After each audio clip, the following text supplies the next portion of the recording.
Good morning students. बेटे evening में आज आपका मैथ्स का SC1 एग्ज़ाम है, तो उसकी वैसे तो मैंने रिवीजन वीडियो डाली थी यूट्यूब पे, आपने देख ली होगी, लेकिन फिर भी एक और शॉर्ट रिवीजन करवा रही हूँ मैं, ताकि दोबारा से आपके कंसेप्ट क्लियर हो जाए। तो इसको एक बार ध्यान से देख लेंगे। First question is find factors of 10। Factor क्या होते हैं बेटे? फैक्टर होते हैं जो किसी नंबर को डिवाइड करते हैं। इसका मतलब है 10 किस किस की टेबल में आता है। तो हम लिखेंगे सॉल्यूशन। आंसर क्या होगा इसका? फैक्टर्स, पहले लिखेंगे फैक्टर्स ऑफ 10। अब आंसर बताओ। वन से लेके देखना आपको। 1 की टेबल में तो सब आते हैं तो 1 आएगा। 2 की टेबल में 10 आता है, यस। 3 की में नहीं तो 3 नहीं लिखना। 4 की में भी नहीं आता तो नहीं लिखना। 5 की भी टेबल में 10 आता है तो 5 लिखना है। और उसके बाद 10 की टेबल में आता है। 1 की टेबल में ज़रूर आएगा और जो नंबर है उसकी टेबल में ज़रूर आएगा। बाकी बीच के नंबर्स आपको फाइंड आउट करके लिखने हैं। इनको कहते हैं फैक्टर्स। ओके। उसके बाद divide and check your answer. Divide करना है और आंसर चेक करना है, तो ये तो सिंपल है। डिवीज़न तो आपको आती ही है। 9 की टेबल में 59 से छोटा 9 6 54,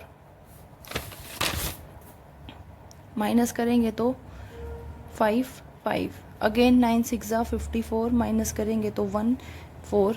अब 14 से छोटा 9 1 9। अब माइनस करो बेटे तो 5 बचेगा। 5 is reminder and this is our quotient. Okay.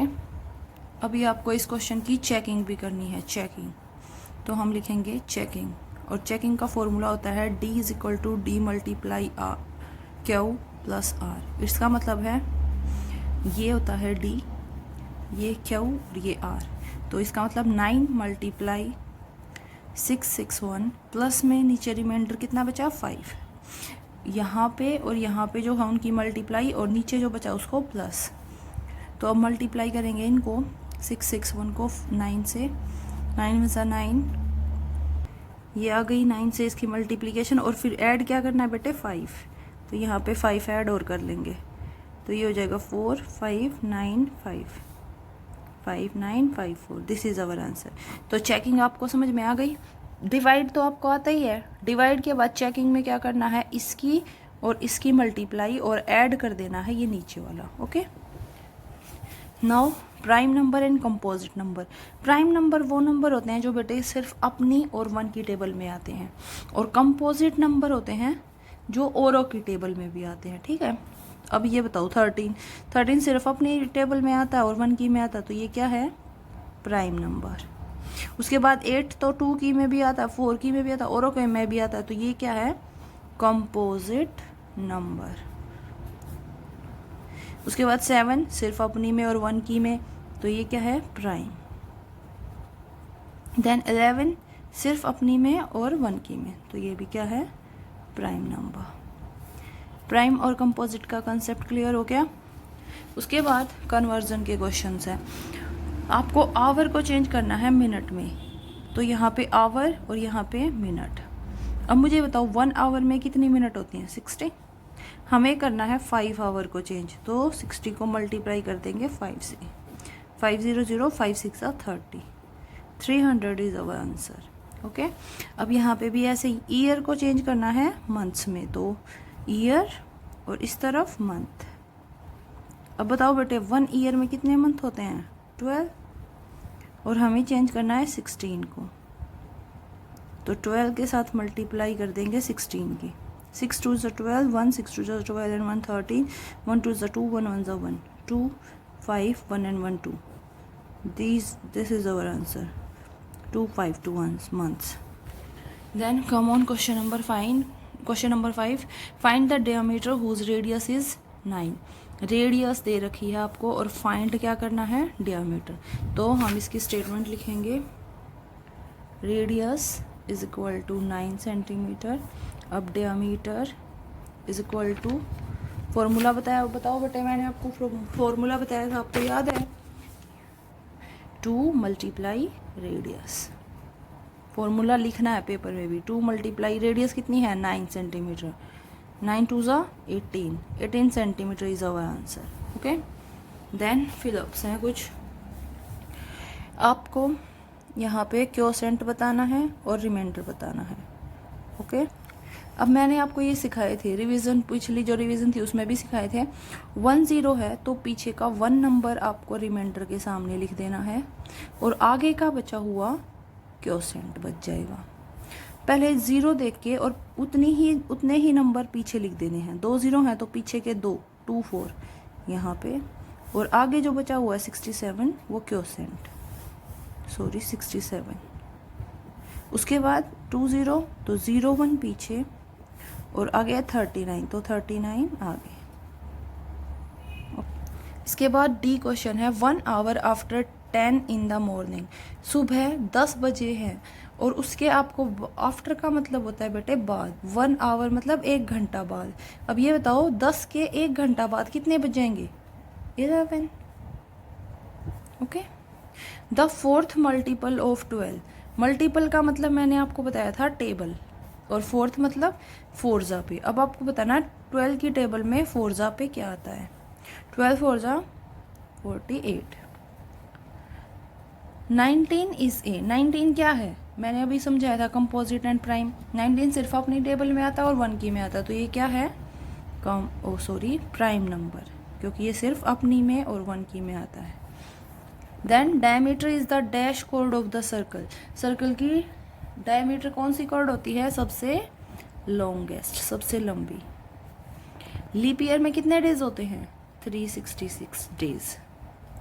इसके बाद एक स्टेटमेंट्स हम हैं, the product of 2 numbers is this, if 1 number is 12 find the other number. Okay, अब यहाँ से स्टेटमेंट बनाएंगे। ये पहली लाइन हमारी, the product of 2 numbers is equal to 4800। Okay, अब 1 नंबर है हमारा 12, तो यहाँ लिखेंगे 1 number is equal to 12।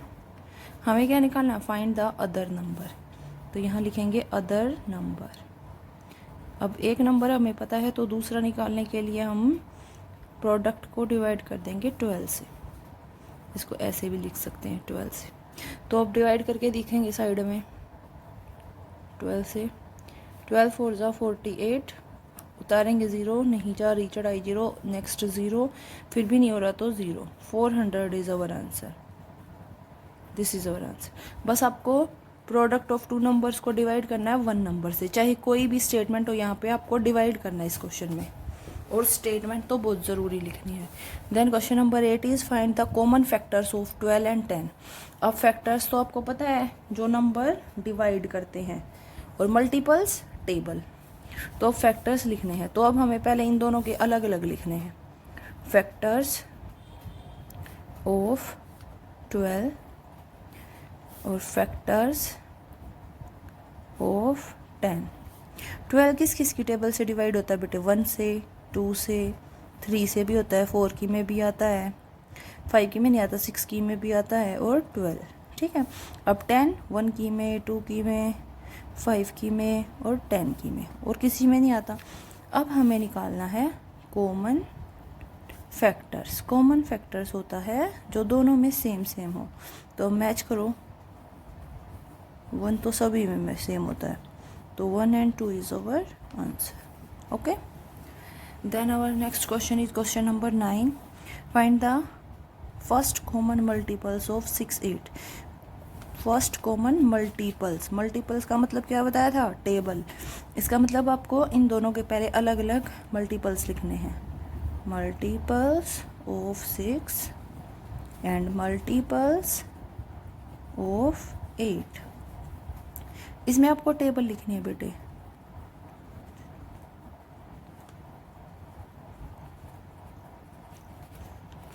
Six 6 2 12, 6 3 18, 6 4 24, 6 5 30, 6 6 36, ऐसे। ओके, पूरी टेबल लिख लेना। अब आपको 8 की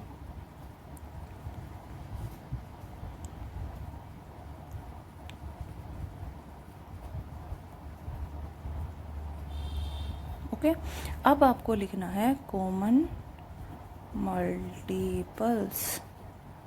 अब सेम कॉमन जो सेम सेम है, तो अब देखो कौन है सेम? 24 24, देन 48, और यहाँ पे भी 48।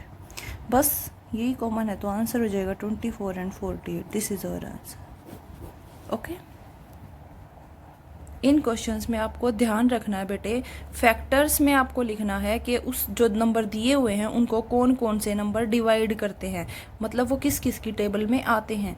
लेकिन जो मल्टीपल्स है उसमें आपको सीधा उसी नंबर की टेबल लिख देनी है सीधी। ओके, ये याद रखना। उसके बाद है क्वेश्चन नंबर 10, आपको बताना है राइट लीप ईयर और नोट, इनमें से कौन सा लीप ईयर है और कौन सा नहीं है। तो लीप ईयर मैंने आपको समझाया था कैसे चेक करोगे। लीप ईयर चेक करने के लिए आपको इन्हें 4 से डिवाइड करके देखना पड़ेगा। जैसे इसको चेक करते हैं, 1978 को 4 से, 4 4 जा 16, माइनस करेंगे तो कितने बचेंगे 3, उतारेंगे 7, 4 9 जा 36, 1 बचा उतारा 8, 4 4 जा 16, आगे उतारने के लिए कोई नहीं बचा, हो गया कंप्लीट। यहाँ पे रिमाइंडर बच गया बेटे। जब भी किसी में रिमाइंडर बच जाएगा तो वो लीप ईयर नहीं है। ठीक है, अब दूसरा चेक करेंगे, सबको 4 से चेक करना है लीप ईयर के लिए, 4 से डिवाइड करके। अब इसको चेक करेंगे तो 2400, 4 से 4 6 जा 24, देन 0 उतारेंगे, 0 नहीं हो रहा, 0 चढ़ाई उतारी, नेक्स्ट 0, फिर भी नहीं हो रहा तो 0 और 0 यहाँ पे, दिस इज कंप्लीट। तो यहाँ पे 0 बचाना, रिमाइंडर में कोई नंबर नहीं बचा, इसका मतलब ये लीप ईयर है, यस। ओके, इसके बाद हम नेक्स्ट चेक करेंगे ये, तो इसको भी हम 4 से डिवाइड करके देखेंगे। 4 6 जा 24, 1 बचा उतारा 0, 4 2 जा 8, माइनस करेंगे तो 2 बचेगा, नेक्स्ट 0 उतारेंगे, 4 5 जा 20। देखो बेटे कंप्लीट डिवाइड हो गया, 0 बची नीचे, इसका मतलब ये भी लीप ईयर है, यस। अब ये और चेक करेंगे 1734, आप ये रफ नोटबुक में डिवाइड करके देखेंगे।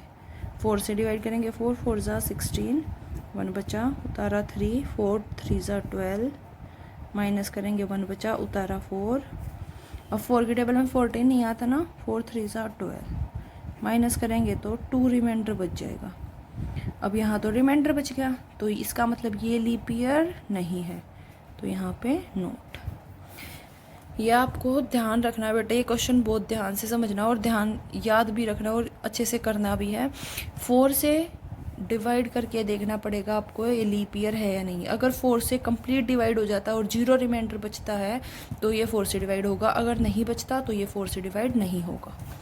अगर ऐसे रिमाइंडर बच जाता है तो वो लीप ईयर नहीं है, लेकिन अगर रिमाइंडर नहीं बचता, 0 बचता है, तो वो लीप ईयर है।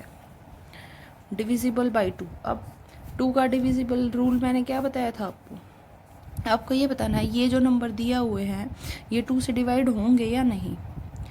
आपको सिर्फ लास्ट वाला डिजिट देखने बेटे, अगर लास्ट में 0 2 4 6 8 इनमें से कोई है तो यस लिखना है। अब देखो 0 है यहाँ पे तो यस, क्योंकि 2 की टेबल में 0 आती है ना 10 में।